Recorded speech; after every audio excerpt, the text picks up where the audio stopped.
Hey everybody, Brad Truax here from Eastman's Woodlands and Wildlife Committee. And today we're going to talk about opossums.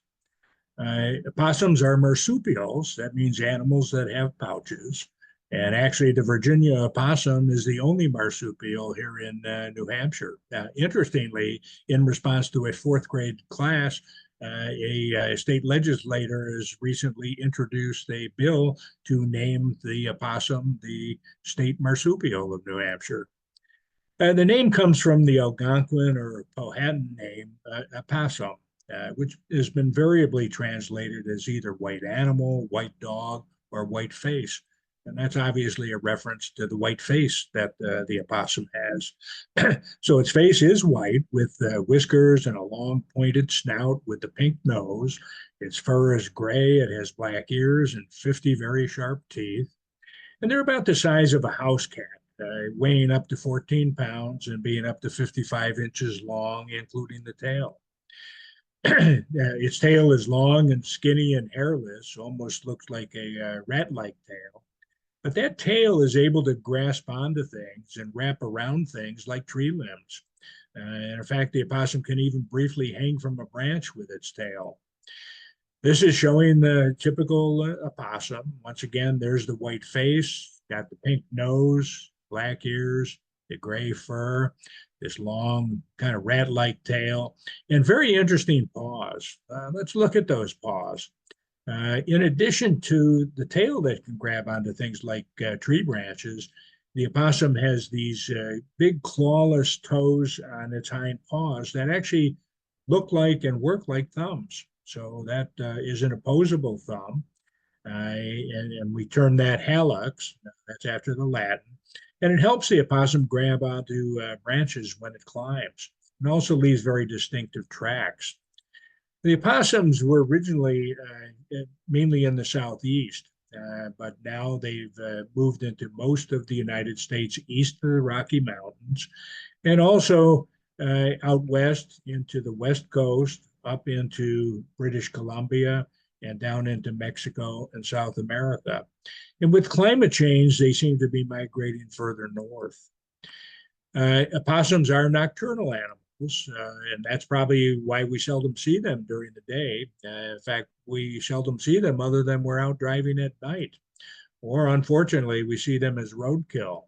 And the reason they're often roadkill is because they're frequently out at the sides of roads searching for roadkill for themselves to eat. And opossums tend to be solitary. Occasionally, you see the female out with her young or more than one female together, but you almost never see males together because they tend to fight with each other. So, what do opossums eat? Basically, they eat anything. They're omnivores. They eat plants, fruits, grain, insects, birds, eggs, frogs, and small animals like rodents. They also eat up to 96% of the ticks they find on themselves when they're grooming themselves. And they'll also eat garbage and carrion. Carrion is dead animals, so again, roadkill. And the reason we mentioned that they often become roadkill themselves is because they're often searching along the roads for roadkill to eat. In terms of the habitat, they can adapt to a variety of habitats. They like deciduous forests, open woods, and farmland. They prefer to be somewhat near wet areas like marshes or swamps or streams. And they usually don't have a set territory. Rather, they tend to wander from site to site. They don't dig, so they don't dig dens, but they may shelter in the burrow that was dug by another animal. And they may also den under things like tree stumps. And they also apparently like the suburbs. You might see them scavenging around trash cans or dumpsters in the suburbs. And they might den in an abandoned shed or a house. So, where do they den? Possums sleep during the daytime. And because they're wanderers, they don't keep permanent dens. And again, they like to den in places that are dry, sheltered places. So they have shelter against predators. And because they don't dig their own dens, they may occasionally use an abandoned burrow or den from another animal. And they may also den in a hollow tree or a hollow log, under a brush pile or a wood pile, in rock crevices, basically any place that's dry and protects them from predators. And they've even been known to use chimneys, attics, and spaces under houses, porches, or sheds as places to den. Opossums, we mentioned, do like wet areas like marshes, swamps, and streams, and they are excellent swimmers, but they've actually been known to get stuck in swimming pools and spas. And that's because they enter the pool and start swimming, but they have difficulty getting out of the pool. And they tend to tire out after swimming for about 45 minutes. So some of them have actually died in those pools. Opossum tracks are pretty much what you would expect. There's 5 toes on each paw, and the toes on the front paws are often spread out like in a star-like pattern. You can see that right here. And again, as you'd expect, the back paw tends to leave a very characteristic footprint. You have claws on 4 of the toes, and then you have this extra appendage, this basically a thumb that does not have claws on it. So leaves very characteristic prints in the mud or the snow. So once again, 5 toes on each paw. And you can see them here. There's 5 toes on this front paw. Here they're spread out in a star-like pattern. And then here you see the back paw, which has 4 toes that do have claws, and then this thing that sticks out as a thumb. So again, very characteristic. If you saw this track pattern, you'd have no difficulty identifying that this was left by an opossum.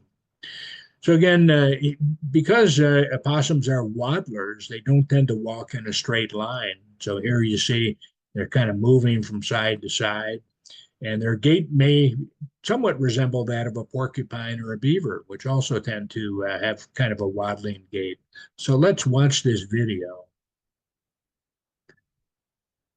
Here's the opossum coming out. Here he's walking fairly straight, but now he's starting to waddle a little bit.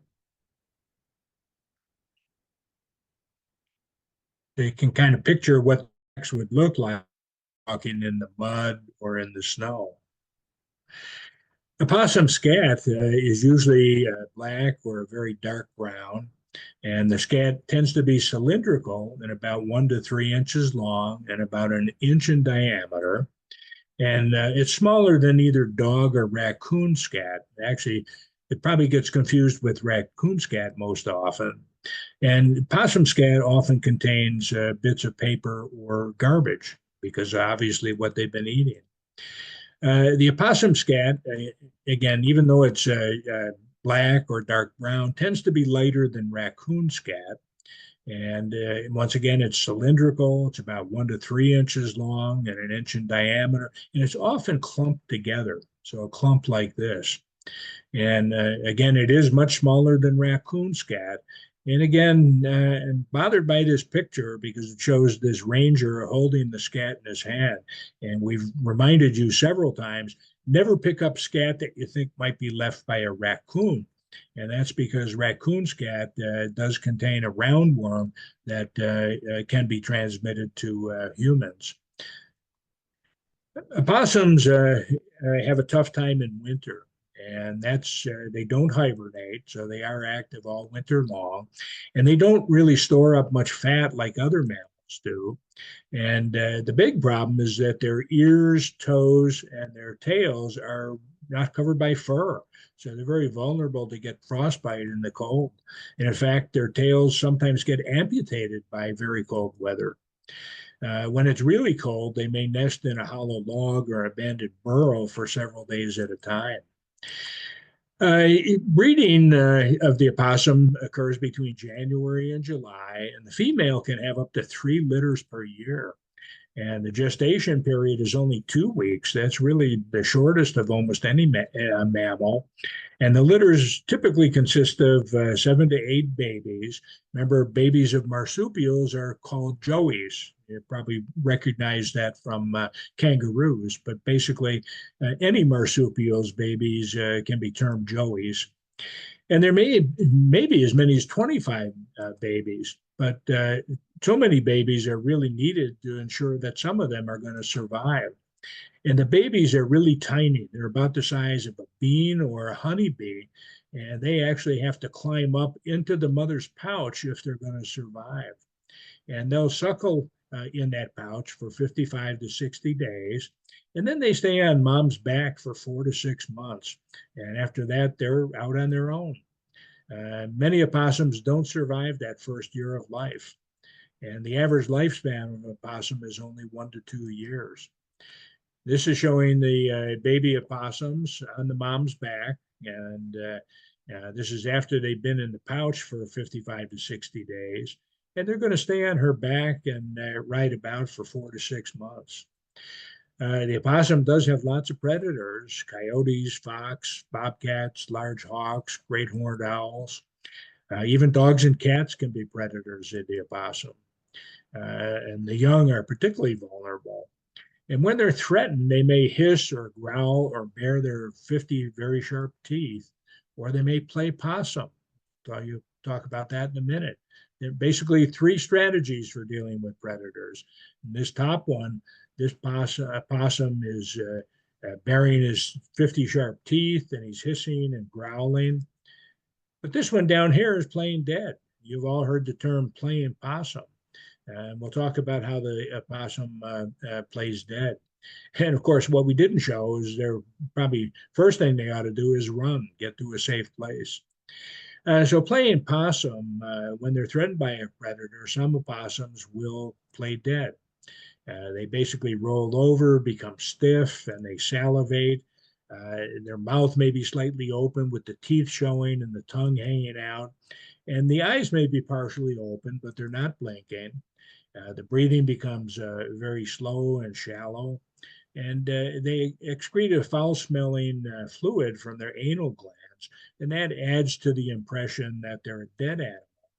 And they can stay in this coma-like state actually for several hours. And predators hopefully will think that the opossum is dead and not healthy and go away without eating them. And this state apparently is not an intentional state, rather, it's involuntary. And the opossum is actually probably unconscious. So, can possums spread rabies? Well, rabies is very uncommon in opossums.